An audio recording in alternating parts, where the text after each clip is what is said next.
Hi friends. என்ன உங்களுக்கெல்லாம் தெரியாது தான், பெரிய அளவில் நான் ஒன்றும் ரீச் ஆகலை. இதுக்கு முன்னாடி டிக்டாக் பண்ணணும், அப்புறம் இடையில கேப்பு விட்டுருச்சு. இப்போ ஒரு 1.5 மாதம் இருக்கும் வீடியோ போட்டேன். எனக்கு குழந்த பிறந்துருந்துச்சு. 8 வருஷம் கழித்து பிறந்த குழந்த மூச்சுத்திணறலால் எஸ்கே ஹாஸ்பிட்டலில் ஐசியூவில் வச்சுருக்கோம். கொஞ்சம் எல்லோரும் என் குழந்தைக்காக ப்ரே பண்ணிக்கோங்கன்னு சொல்லிட்டு வீடியோ போட்டிருந்தேன். அந்த வீடியோ வந்துட்டு நல்ல வியூவர்ஸ் போயிருந்துச்சு. நிறைய பேர் என் குழந்தைக்காக ப்ரே பண்ணியிருப்பீங்கன்னு நினைக்கிறேன். இப்போ குழந்தை நல்லா இருக்கிறா. குழந்தைய வீட்டுக்கு கூட்டிகிட்டு வந்துட்டோம். நல்லா ஆரோக்கியமாக இருக்கிறா. இதுக்கப்புறம் எந்த ஒரு பிரச்சனையும் வராதுன்னு சொல்லியிருக்காங்க. பார்த்து நார்மலாக வச்சுக்கோங்க. அதிகமாக புறையிற அளவுக்கோ இல்லை அந்த மூச்சு திணறல் ஆகிற மாதிரி இந்த புகை அந்த மாதிரி இடத்துல மட்டும் வேண்டாம். மற்றபடி குழந்தை சேஃப்னு சொல்லியிருக்காங்க. குழந்தை இப்போ நல்லா இருக்கா. குழந்தையோட ஃபோட்டோ உங்களுக்கு இதில் நான் ஆட் பண்ணுறேன்.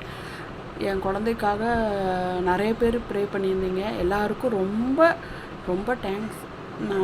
அந்த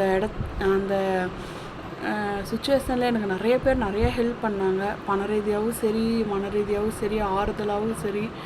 முகம் தெரியாத நீங்கள்லாம் கூட என் குழந்தைக்காக கடவுள்கிட்ட வேண்டியிருக்கீங்க.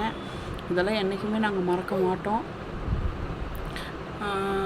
இதுக்கப்புறம் பாப்பாவை பற்றி வீடியோ நான் நிறையா இதில் போடலான்ட்டு இருக்கேன். பார்ப்போம் எப்படின்ட்டு சொல்கிறேன். பாப்பா எனக்கு 8 வருஷம் கழிச்சு எப்படி குழந்த நான் கன்சீவ் ஆனேன், ட்ரீட்மெண்ட் பண்ணியா இல்லை எப்படி என்ன ஏது என்ன பண்ணணும் எல்லாமே நான் வந்துட்டு ஒவ்வொரு வீடியோவாக இதுக்கப்புறம் நான் சொல்கிறேன். குழந்த இல்லாதவங்களுக்கு இது ஒரு சரிம்மா சரி ஒரு ஆறுதலாக இருக்கும்னு நான் நினைக்கிறேன். ஏன்னா குழந்த இல்லாத வலி எவ்வளோ பெரிய வலின்னு எனக்கு தெரியும்.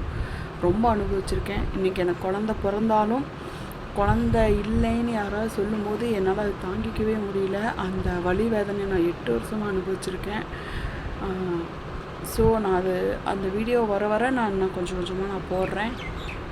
என்ன பண்ணோம், ஏது பண்ணோம், எப்படிலாம் ட்ரீட்மெண்ட் பண்ணணும், என்ன சாப்பிட்டோம். எனக்கு நிறைய பிரச்சனை இருந்துச்சுங்க. பிரச்சனை எப்படி சொல்கிறது, கன்சீவ் ஆனதுக்கப்புறம் சுகர், ப்ரெஷர் நிறையா இருந்துச்சு. என்னால் தான் பாப்பாவை கொண்டு போய் ஐசியூவில் வைக்கிற மாதிரிலாம் ஆச்சு. ஸோ அது எல்லாமே என்னென்னு நான் வரப்போகிற வீடியோவில் கொஞ்சம் கொஞ்சமாக சொல்கிறேன். இந்த வீடியோ நான் பேசுகிற காரணமே பாப்பாவுக்காக நிறைய பேர் ப்ரே பண்ணியிருந்தீங்க. அந்த வீடியோவில் நிறைய வியூஸ் போனதை நான் பார்த்தேன். ஸோ அது டேங்க் பண்ணுறதுக்காக தான். ரொம்ப தேங்க்யூ, ரொம்ப தேங்க்ஸ். என் சொந்தங்களானவங்க அனைவருக்கும் ரொம்ப தேங்க்ஸ்.